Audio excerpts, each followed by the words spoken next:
পাঠ করছি হুমায়ুন আহমেদের লেখা ছোট গল্প রূপা।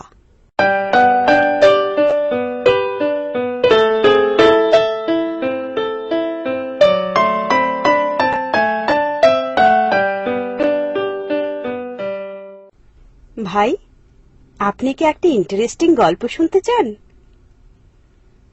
আমি ভদ্রলোকের দিকে অবাক হয়ে তাকালাম। কিছুক্ষণ আগে তার সঙ্গে আলাপ হয়েছে, তাও এমন কোনো আলাপ না। আমি ট্রেনের জন্য অপেক্ষা করছি কিনা জানতে চাইলেন। আমি বললাম হ্যাঁ, এবং ভদ্রতা করে জানতে চাইলাম, আপনি কোথায় যাচ্ছেন? ভদ্রলোক হাসি মুখে বললেন, আমি কোথাও যাচ্ছি না, আমি আমার স্ত্রীকে রিসিভ করতে এসেছি। ও চিটাগাং থেকে আসছে। ট্রেন 2 ঘন্টা লেট, ফিরে যেতে ইচ্ছে করছে না। বাসায় যাব, আবার আসবো, ভাবলাম অপেক্ষা করি। তার সঙ্গে এইটুকুই আমার আলাপ। এই আলাপের সূত্র ধরে কেউ যখন বলে, ভাই আপনি কি একটা ইন্টারেস্টিং গল্প শুনতে চান, তখন খানিকটা হলেও বিস্মিত হতে হয়। অপরিচিত লোকের কাছ থেকে গল্প শোনার আগ্রহ আমার কম। তাছাড়া আমি আমার দীর্ঘদিনের অভিজ্ঞতায় লক্ষ্য করেছি, ইন্টারেস্টিং গল্প বলে যে গল্প শুরু হয় সে গল্প কখনোই ইন্টারেস্টিং হয় না। আমি কিছু না বলে চুপ করে রইলাম। ভদ্রলোক বুদ্ধিমান হলে আমার চুপ করে থাকার অর্থ বুঝতে পারবেন। বুদ্ধিমান না হলে এই গল্প আমাকে শুনতেই হবে। দেখা গেল ভদ্রলোক মোটেই বুদ্ধিমান নন। পকেট থেকে পানের কৌটো বের করে পান সাজাতে সাজাতে গল্প শুরু করলেন। আপনি নিশ্চয়ই খুব বিরক্ত হয়ে আমার কথা শুনছেন। নিতান্তই অপরিচিত একজন মানুষ হড়বড় করে গল্প বলা শুরু করেছে, বিরক্ত হবারই কথা। কিন্তু সমস্যাটা কি জানেন? আজ আমার জন্য একটা বিশেষ দিন। এই বিশেষ দিনে আমার মজার গল্পটা কাউকে না কাউকে বলতে ইচ্ছে করে। যদি অনুমতি দেন গল্পটা বলি। বলুন, আপনি কি পান খান? জি না। একটা খেয়ে দেখুন, মিষ্টি পান, খারাপ লাগবে না। আপনি কি বিশেষ দিনে গল্পের সঙ্গে সঙ্গে সবাইকে পানও খাওয়ান? ভদ্রলোক হেসে ফেললেন, আন্তরিক ভঙ্গিতেই হাসলেন। ভদ্রলোকের বয়স 40-এর মতো হবে, অত্যন্ত সুপুরুষ। ধবধবে সাদা পায়জামা পাঞ্জাবিতে তাকে চমৎকার মানিয়েছে। মনে হচ্ছে তিনি স্ত্রীর জন্য খুব সেজেগুজেই এসেছেন। প্রায় 20 বছর আগের কথা। আমি তখন ঢাকা বিশ্ববিদ্যালয়ে অনার্স করছি পদার্থবিদ্যায়। এখানে অন্ধকার বলে আপনি সম্ভবত আমাকে পরিষ্কার দেখতে পাচ্ছেন না।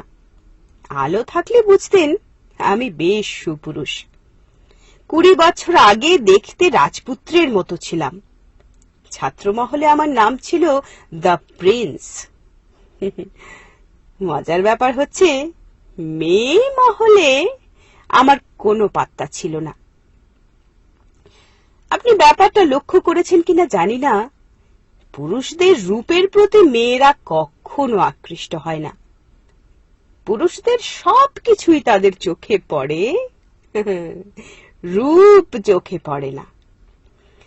বিশ্ববিদ্যালয় জীবনে কোনো মেয়ে আমার সঙ্গে ভাব করার জন্য কিংবা কথা বলার জন্য এগিয়ে আসেনি।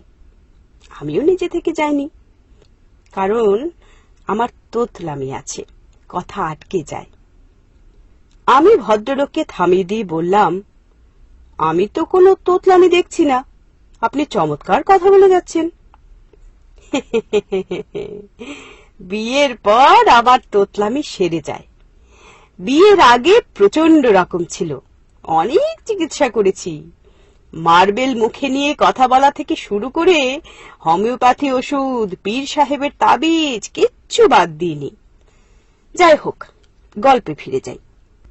আমার সাবসিডিয়ারি ছিল ম্যাথ এবং কেমিস্ট্রি। কেমিস্ট্রি সাবসিডিয়ারিতে একটি মেয়েকে দেখে আমার প্রায় দম বন্ধ হয়ে যাবার মতো অবস্থা হলো। কি মিষ্টি চেহারা, দীর্ঘ পল্লব, ছায়াময় চোখ। সেই চোখ সব সময় হাসছে। ভাই, আপনি কি কখনো প্রেমে পড়েছেন? জি না। প্রেমে না পড়লে আমার সেই সময়কার মানসিকতা আপনাকে বোঝাতে পারবো না। আমি প্রথম দিন মেয়েটিকে দেখেই পুরোপুরি অসুস্থ হয়ে পড়লাম। সারা রাত ঘুম হলো না। প্রচন্ড পানির পিপাসায় একটু পরপর গলা শুকিয়ে যায়। পানি খাই আর মহসিন হলের বারান্দায় হাঁটাহাঁটি করি। সপ্তাহে আমাদের দুটো মাত্র সাবসিডিয়ারি ক্লাস। রাগে দুঃখে আমার কাঁদতে ইচ্ছে করে। প্রতিদিন একটা করে সাবসিডিয়ারি ক্লাস থাকলে কি ক্ষতি হতো? সপ্তাহের দুটো ক্লাস মানে 50 মিনিট করে 100 মিনিট। এই 100 মিনিট চোখের পলকে শেষ হয়ে যায়। তাছাড়া মেয়েটা খুব ক্লাসে ফাঁকি দেয়। এমনও হয়েছে সে পরপর 2 সপ্তাহ কোনো ক্লাস করলো না। তখন আমার ইচ্ছা করত লাফ দিয়ে মহসিন হলের ছাদ থেকে নিচে পড়ে সমস্ত জ্বালা যন্ত্রণার অবসান ঘটাই। সে যে কি ভয়াবহ কষ্ট আপনি বুঝবেন না, কারণ আপনি কখনো প্রেমে পড়েননি। মেয়েটার নাম তো বললেন না, তার নাম কি? তার নাম রূপা। সেই সময় আমি অবশ্য তার নাম জানতাম না। নাম কেন, কিছুই জানতাম না। কোন ডিপার্টমেন্টের ছাত্রী তাও জানতাম না। শুধু জানতাম তার সাবসিডিয়ারিতে কেমিস্ট্রি আছে এবং সে কালো রঙের একটা মরিস মাইনর গাড়িতে করে আসে। গাড়ির নাম্বার ভ8781। আপনি তার সম্পর্কে কোন রকম খোঁজ নেননি? না, খোঁজ নিইনি, কারণ আমার সবসময় ভয় হতো খোঁজ নিতে গেলেই জানবো মেয়েটির হয়তোবা কারো সঙ্গে ভাব আছে। একদিনের একটা ঘটনা বললেই আপনি বুঝতে পারবেন। সাবসিডিয়ারি ক্লাসের শেষে আমি হঠাৎ লক্ষ্য করলাম মেয়েটা হেসে হেসে একটা ছেলের সঙ্গে গল্প করছে। আমার সমস্ত শরীর কাঁপতে লাগলো। মনে হলো আমি অজ্ঞান হয়ে পড়ে যাব।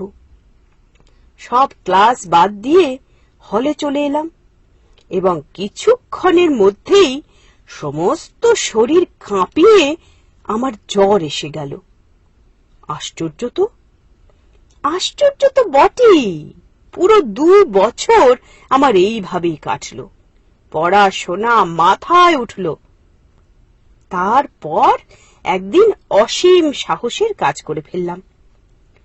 মরিস মাইনর গাড়ির ড্রাইভারের কাছ থেকে বাড়ির ঠিকানা জেনে নিলাম। তারপর মেয়েটিকে সম্বোধনহীন একটা চিঠি লিখলাম। কি লিখেছিলাম এখন আর মনে নেই, তবে চিঠির বিষয়বস্তু হচ্ছে আমি তাকে বিয়ে করতে চাই, তাকে রাজি হতেই হবে। রাজি না হওয়া পর্যন্ত আমি তাদের বাড়ির সামনে না খেয়ে পড়ে থাকব, যাকে পত্রিকার ভাষায় বলে আমরণ অনশন। গল্পটা কি আপনার কাছে ইন্টারেস্টিং মনে হচ্ছে? হ্যাঁ, হচ্ছে। তারপর কি হলো বলুন? চিঠি ডাকে পাঠিয়ে দিলেন? না, নিজেই হাতে করে নিয়ে গেলাম। ওদের বাড়ির দারোয়ানের হাতে দিয়ে বললাম, এবারের একজন আপা আছেন না, ইউনিভার্সিটিতে পড়েন, তার হাতে দিয়ে এসো। দারোয়ান লক্ষ্মী ছেলের মতো চিঠি নিয়ে গেল এবং কিছুক্ষণের মধ্যে ফিরে এসে বলল, আপা বলেছেন তিনি আপনার চিনেন না। আমি বললাম, তিনি ঠিকই বলেছেন, তবে আমি তাকে চিনি, এটাই যথেষ্ট। এই বলে আমি গেটের বাইরে খুঁটি গেড়ে দাঁড়িয়ে গেলাম। বুঝতেই পারছেন, নিতান্তই পাগলের কাণ্ড। সেই সময় মাথা আসলেই বেঠিক ছিল, লজিক নষ্ট হয়ে গিয়েছিল। যাই হোক, সকাল 9টা থেকে বিকেল 4টে পর্যন্ত কোনো রকম ঘটনা ছাড়াই গেটের সামনে দাঁড়িয়ে রইলাম। লক্ষ্য করলাম দোতলার জানালা থেকে মাঝে মধ্যে কিছু কৌতূহলী চোখ আমাকে দেখছে। বিকেল 4টে এক ভদ্রলোক বাড়ি থেকে বের হয়ে কঠিন গলায় বললেন, যথেষ্ট পাগলামি করা হয়েছে, এখন বাড়ি যাও। আমি তার চেয়েও কঠিন গলায় বললাম, যাব না, পুলিশে খবর দিচ্ছি, পুলিশ এসে তোমাকে ধরে নিয়ে যাবে। কোনো অসুবিধা নেই, খবর দিন। ইউ রাস্কেল, মাতলামি করার জায়গা পাও না? গালাগালি করছেন কেন? আমি তো আপনাকে গালি দিচ্ছি না। ভদ্রলোক রাগে জ্বলতে জ্বলতে বাড়ির ভেতর চলে গেলেন। তার পরপরই শুরু হলো বৃষ্টি, ঢালাও বর্ষণ। আমি ভিজছি নির্বিকার ভঙ্গিতে। সঙ্গে সঙ্গে বুঝছি যে জ্বর এসে যাচ্ছে। সারা দিন রোদে পড়ার পর এই ঠান্ডা বৃষ্টি সহ্য হবে না। তখন একটা বেপরোয়া ভাব চলে এসেছে, যা হবার হবে। ক্ষুধায় ক্লান্তিতে শরীর অবসন্ন। মাঝে মাঝে মনে হচ্ছে এই বুঝি মাথা ঘুরে পড়ে গেলাম। ইতিমধ্যে আমি আশপাশের মানুষদের কৌতূহলী দৃষ্টি আকর্ষণ করতে সমর্থ হয়েছি। বেশ কয়েকজন আমাকে জিজ্ঞেস করলেন, কি হয়েছে, এখানে দাঁড়িয়ে দাঁড়িয়ে ভিজছেন কেন? আমি তাদের সবাইকে বলেছি, আমাকে নিয়ে মাথা ঘামাবেন না, আমি একজন পাগল মানুষ। মেয়েটির বাড়ি থেকেও হয়তো টেলিফোনে এই বিচিত্র ঘটনার কথা কাউকে কাউকে জানানো হয়েছে। 3টি গাড়ি তাদের বাড়িতে এলো। গাড়ির আরোহীরা রাগী ভঙ্গিতে আমার দিকে অনেকক্ষণ তাকিয়ে বাড়ির ভেতর ঢুকলে। রাত 9টা বাজলো। বৃষ্টি এক মুহূর্তের জন্য থামল না। জ্বরে তখন আমার গা পুড়ে যাচ্ছে, দাঁড়িয়ে থাকতে পারছিলাম না। পা ছড়িয়ে বসে পড়লাম। দারোয়ান এসে আমাকে ফিসফিস করে বলল, সাহেব পুলিশ আনতে চাইতেছে, বড় আফা রাজি হন না। বড় আপা আপনার অবস্থা দেখা খুব কাঁদতাছে, টাইট হয়ে বইয়া থাকেন। আমি টাইট হয়ে বসে রইলাম। রাত 11টা বাজলো। ওদের বাড়ির বারান্দায় বাতি জ্বলে উঠল। বসার ঘরের দরজা খুলে মেয়েটি বের হয়ে এলো। মেয়েটির পেছনে পেছনে ওদের বাড়ির সব কজন মানুষ। ওরা কেউ বারান্দা থেকে নামলো না। মেয়েটি একা এগিয়ে এলো, আমার সামনে এসে দাঁড়ালো এবং অসম্ভব কোমল গলায় বলল, কেন এমন পাগলামি করছেন? আমি হতভম্ব হয়ে তাকিয়ে রইলাম, কারণ এই মেয়ে সেই মেয়ে নয়, অন্য একটি মেয়ে। একে আমি কোনো দিন দেখিনি। মরিস মাইনর গাড়ির ড্রাইভার আমাকে ভুল ঠিকানা দিয়েছে, হয়তো ইচ্ছা করে দিয়েছে। মেয়েটি নরম গলায় বলল, আসুন ভিতরে আসুন, টেবিলে খাবার দেওয়া হয়েছে, আসুন তো।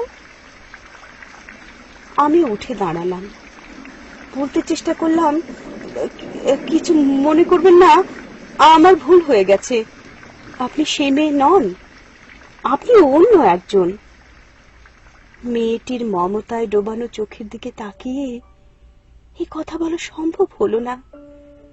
এত মমতা নিয়ে কোনো নারী আমার দিকে তাকায়নি। জ্বরের ঘোরে আমি ঠিক মতো পা ফেলতে পারছিলাম না। মেয়েটি বলল, আপনার বোধহয় শরীর খারাপ, আপনি আমার হাত ধরে হাঁটুন, কোনো অসুবিধা নেই। বাসায় সবাই বারান্দায় দাঁড়িয়ে কঠিন চোখে আমাদের দিকে তাকিয়ে আছে। তাদের সবার কঠিন দৃষ্টি উপেক্ষা করে মেয়েটি হাত বাড়িয়ে দিল।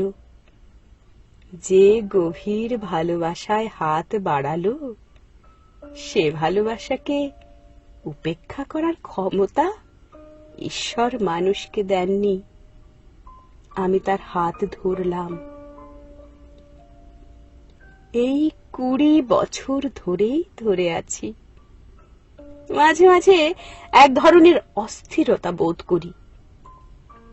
ভ্রান্তির এই গল্প আমার স্ত্রীকে বলতে ইচ্ছে করে, বলতে পারি না। তখন আপনার মতো অপরিচিত একজন কাউকে খুঁজে বের করি, গল্পটা বলি, কারণ আমি জানি এই গল্প কোনো দিন আমার স্ত্রীর কানে পৌঁছবে না। আচ্ছা ভাই, উঠি, আমার ট্রেন এসে গেল। ভদ্রলোক উঠে দাঁড়ালেন। দূরে ট্রেনের আলো দেখা যাচ্ছে, রেল লাইনে ঘর ঘর শব্দ উঠছে। ট্রেন সত্যি সত্যি এসে গেল।